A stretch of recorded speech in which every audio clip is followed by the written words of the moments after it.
Hey folks, Lonnie back out here in the shop again. We're going to do another build.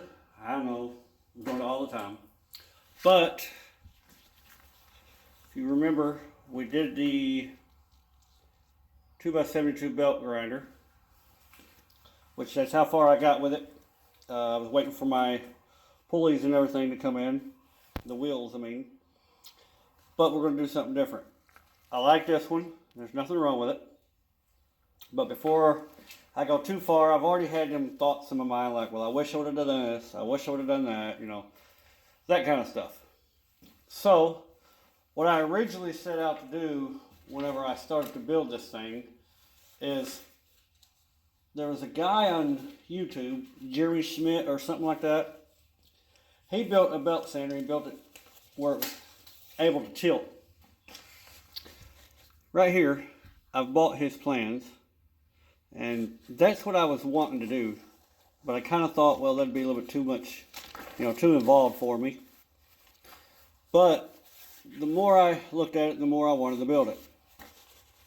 So I've been working on it, and that's originally what I started to build when I built the square tubing for this. So we're going to change it up. I've started building, and most of you all know that I got the treadmill motor. Well, I've also scored some 2-inch 3/16 wall square tubing, 2x2, some 1.5 inch by 1.5 inch by 3/16 wall, steel tubing. And here's what we've got so far. If you'll notice, I've already kind of got a little far on myself here. I've already built the pivoting system. Did all this by hand, and let me tell you, that's rough. I have no way to cut the complete notch around here that needs to be done. So I've just got three. I've got one at the 90, 45, and here's another 90. Straight up and down, then we tilt it over at a full 90 degree, or you can tilt it and leave it at a 45 degree. Anyhow, what I've done is, instead of doing like Jeremy did and building more square tubing, which could have been fine, I could have done it, that's no problem. I went ahead and opted for just getting the square tubing already pre-made. What I done was, well, he shows in his plans how to do it, and I don't want to give his plans away because this is his ideal, and I don't want to give all the measurements away. But I've basically done what he did, but I'm going to do something a little bit different because he used a big old motor. His motor was sitting off to the side over here. My motor has to sit over here because that's the orientation that my pulley, my drive wheel is going to spin because I'm using the treadmill motor. So what I've done is I cut the bracket off of the treadmill that held the motor. And what I'm going to do is I'm going to weld it in here, and then the motor will bolt down right there. But the main thing you got to do, this is just for mock-up. This is a 4-inch by 2.5 inch piece of aluminum stock. I've just got that propped up there to hold that piece there for now, just so I can show y'all. But in order for all this to work, that tracking wheel, the drive wheel, has to be dead in line with those tilting bolts right there. So I've got this mocked up to where when I get my drive wheel in, I've got one coming. A gentleman was nice enough to make me one. He melted aluminum down and had some Amish people to mill it down for him. But it'll slide right over the top of this groove, and I've got 2 set screws that I'm going to drill inside of it to mount. That way it will not come off of the pulley here. So that's going to be the drive wheel. Now the rest of this has to be where it can make the belt needs to be able to come under and go all the way under every bit of this. Because the belt actually, this is actually going to be inside of the belt, this whole arm right here. So let me get all this mocked up here and we'll come back. Or I'm sorry, let me get all this welded and then we'll come back. Alright guys, got quite a bit done here. Let me explain to you what we got. Went ahead and made some legs for it. All this will get cleaned up before I paint it and everything. I made the legs. They come up just about 3 inches by the time I get done with the 1/4 inch 2 by 2.5 inch angle iron. The legs are 12 inches wide. Gives you plenty enough room to put 2 bolts here, 2 bolts on this side. Did the same thing on the back. What we've already done is we started making this is original where the motor will bolt. He had, on his video, he did a motor plate right here, but my motor's got a bolt on this side, so I've got to design a way for the motor to be over on this side. We've started working on the tracking wheel system. As you can tell, what we've done is we've took some 1.5 inch by 1.5 inch by 1/4 inch cold rolled steel, and then in the middle of that we sandwiched a piece of 2 inch cold rolled steel by 1/4 inch thick. Made a little mini version of an I-beam, so that's not going to go anywhere. This excess right here will get trimmed off, and I'll go ahead and finish boxing this in. This is the handle right here. It is drilled and tapped. Next we're going to make the mechanism right here. This is what we're working on is the tracking system. So that'll be what we work on next. I've already got, this is what the tracking wheel will bolt to. It'll be sticking out like this right here, but it'll be spaced away from here a little bit. This will be able to pivot sideways. So yeah. Alright folks, excuse the messy mess, but I've been plugging away on this thing. I'm happy to say I've made a lot of progress. I've got the arch knocked out right here. I don't have no special tools to do that with, so that's a little rough. But anyhow, got the tracking arm right here and tensioning arm already built. Now what I've done is I made the tracking mechanism. This is going to be a handle. It serves 2 purposes, a handle and also the nut right here is how the wheel will track. Your wheel's going to be right here, but if you watch, whenever I screw this nut down, it makes that track. Goes either way.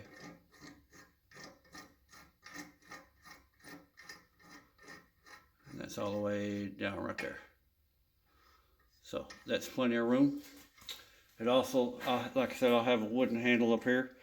It also acts as a pivot to where I can put, let me slide this thing back here. If I want to pivot to be able to work sideways, the whole thing will pivot all the way. This is the locking nut that keeps it in place. And if I want to pivot back up, well, I said, yeah, there we go. Just like that, and that's all the way straight. So that part's done. Now I've got to build the part with the D plate on it and the tool rest. Alright, here you go folks. A little bit of a crude setup here, but got a little bit of change of plans. Had to end up extending the bottom legs. We got this is 3/8 steel. Got 4 inches on each side to be able to put 2 bolts down on each side, so that's plenty enough to hold it. What we got now is I've got the motor mocked up. I've got my drive pulley on there. What we've done is we cut the original brace off that went to the treadmill. It mounted on there. So what we're about to do now is try to center up this motor here. We're going to weld this brace on to the plate that I'm cutting right now. It's over in the drill press cutting. It'll be welded right there. You can see where I didn't weld anything through here. That'll have a 1/2 inch thick plate. A little bit of overkill, but it's what I got. The motor will scoot back a 1/2 inch. Got plenty of clearance. I made sure I had plenty of clearance for the belt to ride under the frame arm, the tilting frame arm right here. So what we're going to do is, like I said, we'll get this welded on here and then we'll come back. I've just got this up there for mock-up, as you can see. The legs that I made, they are 8.5 inches tall plus the 3/8.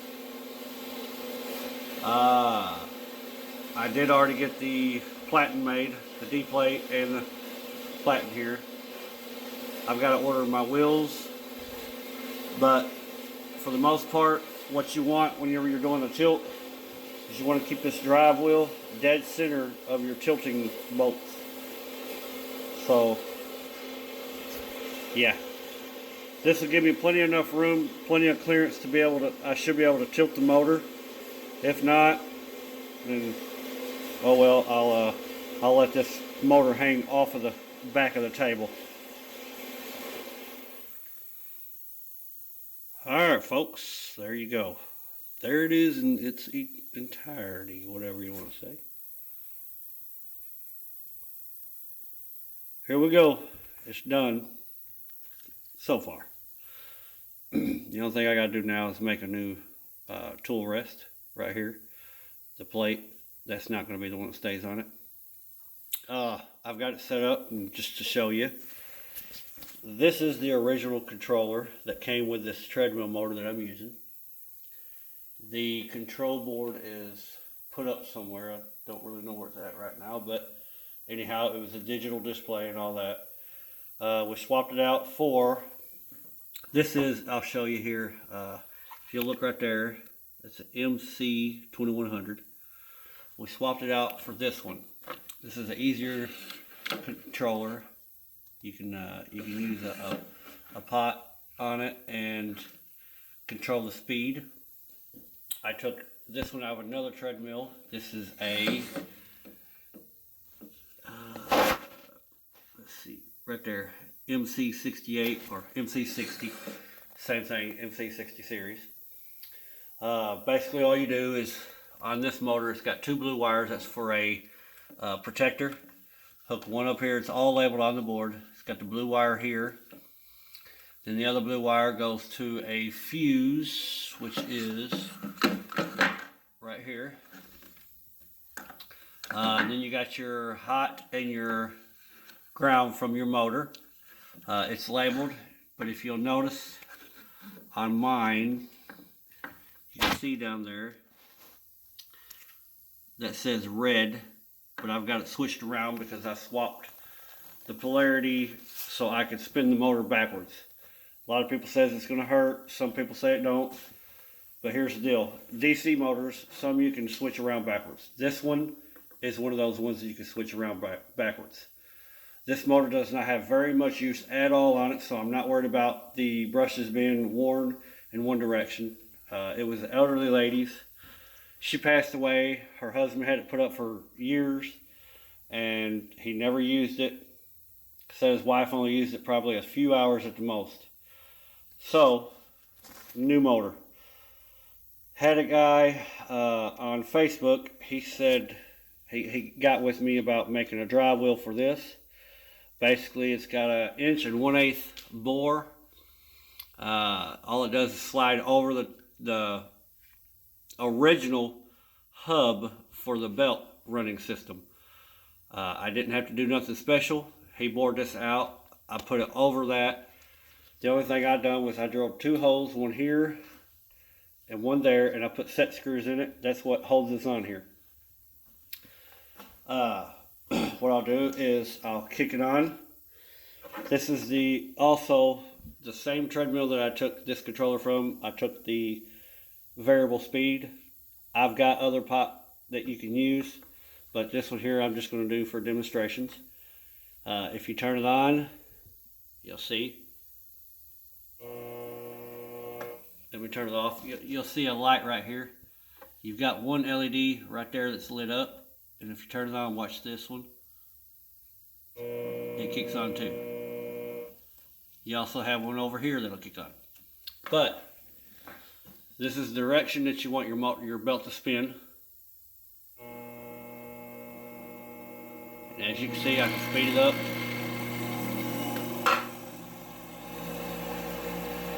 And you can tell it runs so quiet. This does have a fan on the end of it, so it keeps the motor cool. It is able to tilt. I'll shut it off and I'll show you. While it's spinning down. This is how I did end up mounting the motor. I took the bracket off like I was talking about earlier, and I squared everything up, leveled everything up to this beam right here.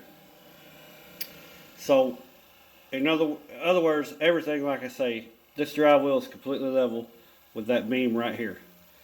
So it's going to track true as far as the drive wheel here.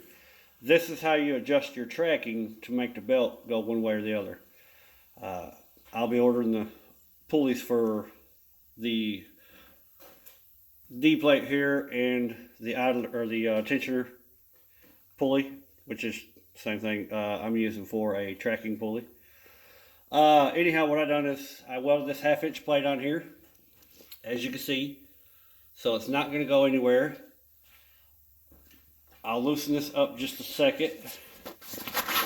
It's probably going to try to fall. Oh, I'm going to roll away. There we go. All you do is loosen it up. It's probably going to try to tilt down on me. Yep, just like that. So it, like I say, it actually works really, really great. Let me scoot this plate back right here.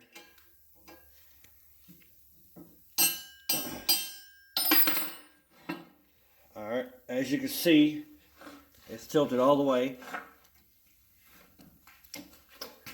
and it's got plenty of room. It does not come close to the table or nothing, so I actually done alright when I done the legs, 8.5 plus the 3/8. The motor, I can loosen this bolt and this bolt if I have to mess with the angle of the motor. So that's another point. Then all you do is just tilt it back up, hold your handle here, and get a wrench, put your wrench on there, and just simply tighten it back up. Then you're good to go. Thanks guys for watching. If you want to see the original designer of this, I'll put a link in the bottom of the video description to where you can go watch his. He done a great job. Like I said, he made all of his own tubing here. I did this to show you that you don't have to make your own tubing. You can still use the 1.5". You can use the solid 1.5" if you want, or you can use the 1.5" steel over here like I've got. It's got a 3/16 wall. The steel tubing that I use here also has a 3/16 wall, so it slides in there. You have a little bit of play, but that's what you put these bolts here for. I've got one here, and I'm going to put another one back here. What that does is that pushes your plate up against the side of the wall and keeps it completely straight and firm. Same thing over here. This keeps your D plate right here from sliding out. So anyhow guys, I hope you enjoy this build. As soon as we get the rollers for it, the wheels, we'll get a video of it actually running.